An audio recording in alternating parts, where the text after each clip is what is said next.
আসসালামু আলাইকুম। আমার কথা হচ্ছে, আমি শুরু থেকেই রাজনীতি পছন্দ করি না। আমি নিজেও বলছি অনেকবার তারে যে রাজনীতি ছেড়ে দেন, রাজনীতি ছেড়ে দেন।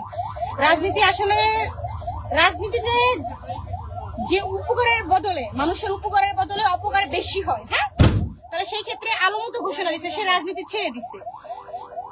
রাজনীতি ছেড়ে দিয়ে কি তার ভালোভাবে জীবনযাপন করার কোনো অধিকার নেই? বলেন, এটা কোনো কথা?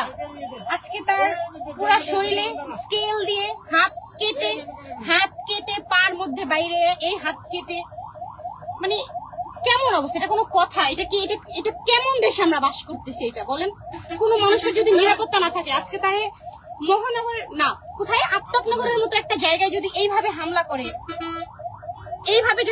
করে, কোনো জায়গা তারা বাদ রাখে নাই।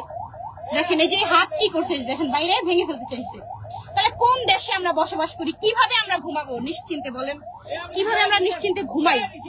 কি করছে? এই যে দেখেন এই হাতটা ভেঙে ফেলছে বাইরে, এই যে এই হাতটা ভেঙে ফেলছে, এখানে কেটে ফেলছে, এখানে কেটে ফেলছে, এই যে এইদিকে কেটে ফেলছে, এদিকে সব জায়গায় কেটে ফেলছে তার হাত, এদিকে সব হাত কেটে ফেলছে, পান মধ্যে বাইরানো হয়েছে। সে তো রাজনীতি ছেড়ে দিছে, তাই না?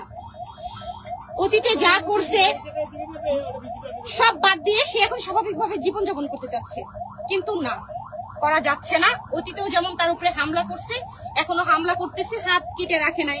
একটা মানুষের উপরে কেন এরকম অত্যাচার হবে? তার তো ভালোভাবে বাঁচার অধিকার রয়েছে, তার ছেলে মেয়ে রয়েছে, তাকে তো কেউ বাবা ডাকে, তাই না? তার উপরে কেউ নির্ভরশীল, তার উপরে ভরসা করে অনেকগুলো মানুষ বাঁচে, তাই না? তার সংসার রয়েছে, তাহলে তার উপরে কেন হামলা করা হবে? কেন হামলা করা হবে?